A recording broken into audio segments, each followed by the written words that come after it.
Setiap anak itu berhak punya nama, punya identitas. Tapi, gimana jadinya kalau lorong tempat mereka main sehari-hari malah jadi penghalang buat mereka diakui negara? Nah, kali ini kita bakal bahas sebuah inovasi yang keren banget, yang mengubah lorong sempit jadi jalan raya menuju pengakuan. Coba deh bayangin, anak Anda lahir, tumbuh besar, tapi di mata negara dia itu seolah-olah nggak ada. Nggak punya dokumen, nggak punya identitas resmi. Ini bukan cuma soal kertas loh, ini soal hak dasar mereka sebagai manusia. Hak untuk diakui. Dan ini bukan cerita fiksi ya. Di daerah pesisir Bulukumba, di Sulawesi Selatan, ini adalah kenyataan pahit buat ribuan anak. Mereka ada, mereka nyata, tapi nggak tercatat. Ini krisis identitas yang diam-diam terjadi, tapi dampaknya, wah, kerasa banget. Oke, sekarang kita bedah lebih dalam ya. Krisisnya kayak apa sih? Gimana kondisi di Bulukumba sebelum semuanya berubah? Lihat angka ini. Cuma 1,69%. Ini inti masalahnya. Di tahun 2020, cuma segitu anak-anak di Bulukumba yang punya kartu identitas anak atau KIA. Iya, Anda nggak salah dengar. Kurang dari 2%. Angka ini tuh kayak alarm kebakaran, nunjukin ada masalah sistemik yang gawat banget. Terus kenapa kok bisa serendah itu angkanya? Ya, coba bayangin jadi mereka. Hambatannya tuh nyata banget. Jaraknya jauh, ongkos buat ke kantor dinas mahal, apalagi buat anak-anak disabilitas, atau komunitas adat yang terpencil kayak Tanah Toa Kajang, atau keluarga miskin di pesisir. Mereka ini sering banget terlewatkan. Jadi ya, nggak heran kalau tingkat kepuasan masyarakat ke pemerintah juga anjlok. Tapi justru dari situasi sulit kayak gini, lahir sebuah ide yang brilian. Sebuah titik balik yang bakal ngubah segalanya. Coba catat tanggal ini. 9 Maret 2020.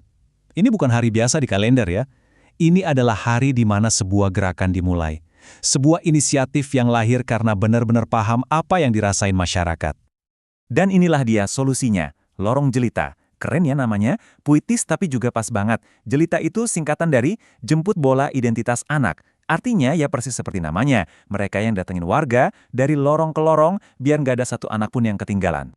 Nah, yang bikin Jalita ini makin keren, programnya tuh nggak gitu-gitu aja. Dia terus beradaptasi.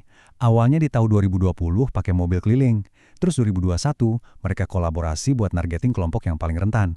Puncaknya di 2022, mereka manfaatin teknologi. Pakai WhatsApp dan QR Code buat mempermudah akses. Ini baru namanya inovasi yang hidup dan berkembang. Oke, jadi semua kerja keras ini hasilnya apa? Yuk kita lihat datanya. Wah, lihat deh grafiknya. Ini bukti nyata keberhasilannya. Dari cuma 1,69% di tahun 2020, kepemilikan Kia meroket jadi hampir 30% di 2021. Dan di 2022, lompat lagi jadi 64,80%. Ini bukan cuma naik, ini lompatan kuantum. Dan ini bukan cuma soal jumlah kartu loh, kualitas layanannya juga ikut naik drastis. Indeks kepuasan masyarakat yang tadinya di angka 74, naik terus sampai lebih dari 88%. Artinya apa? Artinya masyarakat nggak cuma dapat KIA-nya, tapi juga merasa dilayani dengan jauh lebih baik, lebih cepat, dan lebih manusiawi.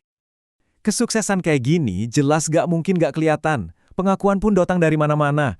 Ombudsman kasih pujian, dapat penghargaan program hak sipil terbaik, diakui sebagai Kabupaten Layak Anak, sampai Kabupaten Peduli HAM. Ini benar-benar bukti kalau LORN Jelita itu nggak cuma efektif, tapi juga jadi standar baru pelayanan publik. Nah, pertanyaannya, apa sih resep rahasianya kok bisa program ini sesukses itu? Dan apa yang bisa kita pelajari? Yuk kita bedah bareng-bareng. Kuncinya ternyata ada di kolaborasi Pentahelix. Jadi ini bukan kerjaan pemerintah sendirian. Pemerintah memang sedia instrukturnya, tapi yang masuk ke komunitas-komunitas itu justru LSM kayak Lakpesdam NU dan PPDI. Akademisi bantu riset dan data. Media bantu sebarin informasinya, dan yang paling penting, masyarakat sipil kayak Forum Anak itu dilibatin langsung buat ikut bikin solusinya. Ini baru namanya gotong royong versi modern. Dan inilah visi besarnya. Dari awal, program ini tuh dirancang bukan cuma buat Bulukumba. Tujuannya adalah supaya bisa dicontoh, bisa direplikasi, jadi semacam cetak biru buat daerah-daerah lain di seluruh Indonesia yang punya masalah serupa. Dan ternyata berhasil. Ide ini menyebar, mulai dari Pasir di Kalimantan Timur, Bantaeng, Bone, Bau-Bau, sampai Kupang. Banyak daerah yang datang langsung buat belajar dan meniru model ini. Ini bukti nyata kalau solusi lokal yang cerdas bisa punya dampak nasional. Semua ini membawa kita ke satu pelajaran yang penting banget. Kisah Lorong Jelita ini kan kelihatannya cuma soal kartu identitas anak ya. Tapi pesan itu jauh lebih dalam.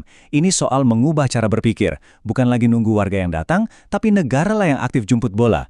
Jadi coba kita renungkan sama-sama.